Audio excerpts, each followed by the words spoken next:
हरे कृष्णा, राधे राधे। हम सभी साधक वैदेही की आत्मकथा श्रवण कर रहे हैं। भाग 71 गतांग से आगे। मैं वैदेही दूसरे दिन सभा फिर जुटी। एक विशाल सभा चित्रकूट में मध्य बड़ी गादी में ससम्मान मेरे पिताजी को बिठाया गया था। मेरी माँ सुनैना सासू माँ के साथ बैठी थी।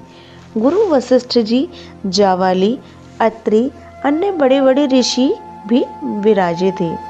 भरत भैया बैठे थे। पिताजी के सत्य की रक्षा की जानी चाहिए, मेरे श्री राम अपनी बात पर ही दृढ़ थे और सभा के प्रारंभ में ही ये बात कह दी थी, आपके बदले मैं जाऊंगा वन में। भरत भैया का स्वर वही था, पर मेरे श्री राम ने स्पष्ट अस्वीकार कर दिया। ये पिता के सत्य की रक्षा कहाँ है? प्रतिनिधि का प्रश्न ही नहीं है भरत। और माता कैकेयी ने तुम्हारे लिए राज्य मांगा है। राम राम, ये आवाज इतनी तेज आई कि सबने मुड़कर पीछे देखा था। माँ कैकेयी, मैं चौंक गई इस तरह और इतनी तेज आवाज में बोलते मैंने सुना नहीं था। राम भले ही मैं अब तुम्हें राम कहने की अधिकारिणी नहीं हूँ, क्योंकि ये तेरी माता कैकेयी कुमाता हो गई है। वो लड़खड़ाते हुए सभा के उच्च मंच पर चढ़ रही थी। मेरे श्री राम ने आगे बढ़कर उसका हाथ पकड़ा और मंच के मध्य में ले आए। पर तू अभी भी इस दुष्टा को माता कहता है? ये कहते हुए अपने हाथों से मेरे श्री राम का मुखारविंद छुआ था। ये तू ही कर सकता है राम। जिस कैकेयी ने तुझे ये वलकल पहनाए, वनवासी भेज दिया, उसे तू माता कह रहा है? माँ कैकेयी बोल रही थी और कांप रही थी। मैं किसकी लज्जा करूँ राम? मैं तो परित्यक्ता हूँ, पति घातनी हूँ, अनाथा और अपने ही अपराध से अनाश्रिता। राम, मैं इस सभा में कहती हूँ, जिसे मैंने अपने उदर में धारण किया, उस भरत के लिए मैंने कुछ नहीं किया। मैंने जो भी किया अपने लिए। फिर हंसती है माता कैकेयी, राजमाता कैकेयी। ये कहते हुए अट्टहास करती है राजमाता। आप राजमाता हैं माँ कैकेयी, आप राजमाता हैं। चाहे भरत राजा बने या राम राजा बने, आप राजमाता हो। मेरे श्री राम ने माता कैकेयी को संभाला। आप बैठिए। मेरे श्री राम ने माता कैकेयी को कौशल्या माँ के पास में बिठाना चाहा। नहीं, आज मुझे बोलने दे मेरे राम, आज मुझे बोलने दे। सब कुछ मेरे कारण हुआ है ना, तो मुझे बोलने दे आज। राम, तू तो महान है। नहीं नहीं, तू तो भगवान है सच में।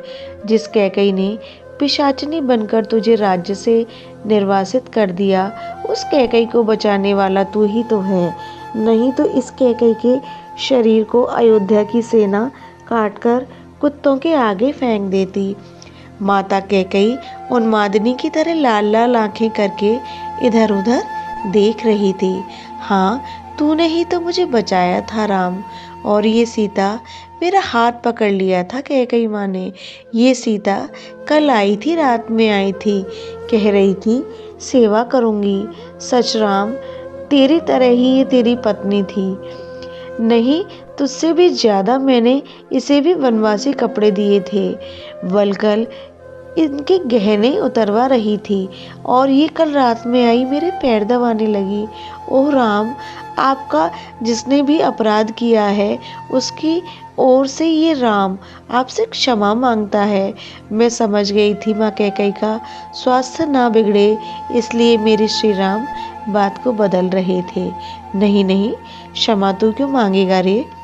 पर एक बात बता राम, क्या ये कैकेयी तुझसे क्षमा मांगने योग्य है? क्या राम, इस कैकेयी को तू क्षमा करेगा? माँ, ऐसे क्यों कह रही हो आप? मेरे श्री राम के नेत्र बह गए थे। मैं भी पगली हूँ ना, मुझे तो सबने क्षमा कर रखा है। मेरा दोष कोई देखता ही नहीं। अगर इस कैकेयी का दोष कोई देखेगा तो वो मुझे मृत्यु नहीं देगा। नहीं, मृत्यु से भी इस कैकेयी के पाप नहीं कटेंगे राम। मैं तो वो पापिनी हूँ जिसे इतना अधिकार भी नहीं था कि पति के शव को अंतिम समय छू भी सकूं। मंथरा है, हाँ है मंथरा, वही मंथरा जिसने तेरे वनवास की भूमिका बनाई। आज मेरे साथ केवल वही मूर्खा मंथरा है, पर वो आज भी मुझसे स्नेह करती है। मैं उसे छोड़ भी नहीं सकती, क्योंकि मैं उसे छोड़ दूंगी तो लोग उसे मार देंगे। मैं उसकी रक्षिका बनी हूँ और वो मेरी रक्षिका बनी है। मेरे पास आजकल कोई नहीं आता। मेरी वो दासियां सब मुझे छोड़कर चली गईं। दास दासी भी मेरी ओर इस तरह से देखते हैं जैसे मैं उनकी सबसे बड़ी शत्रु हूँ। मेरे श्री राम ने रोषपूर्ण नजरों से शत्रुघ्न कुमार की ओर देखा। नहीं नहीं, किसी को कुछ मत कह, किसी का कोई दोष नहीं है राम। ये मेरे ऊपर इन सब की कृपा ही तो है कि ये कैकेयी अभी भी जिंदा है, पर कैकेयी जिंदा है तेरे कारण। राम, तू जानता है, बस तू जानता है। इतना कहते हुए मूर्छित हो गई थी कैकेयी माता। कुछ देर में होश आया। राम, पति से वरदान मांगा तो पति ने मेरी इच्छा पूरी की। राम, आज मैं अपने पुत्र से एक वरदान मांगना चाहती हूँ। कैकेयी माता ने के मुख से ये सुनकर सबने भरत भैया की ओर देखा। नहीं, पुत्र तो अब कैकेयी का तू ही है ना? बोल, देगा ना वरदान? बोल, क्या कहना है माता आपको? मेरे श्री राम ने कहा। कुछ नहीं, एक वरदान। राम, मुझे ये वरदान दे दे कि इस कैकेयी ने जो 2 वरदान मांगे थे तेरे पिता से, उन्हें तो भूल जा। नहीं माँ, ये नहीं हो सकता, श्री राम ने गंभीर होकर कहा। चरणों में गिर गए थे मेरे श्री राम। माँ, आप आशीर्वाद दो कि ये राम 14 वर्ष वन में बिताकर पिता के वचनों को पूरा करे। क्या कहा? ये कैकेयी आशीर्वाद देगी। राक्षसी कैकेयी, देवता जिसका अति आदर करते हैं, ऐसे राम को ये कैकेयी आशीर्वाद देगी।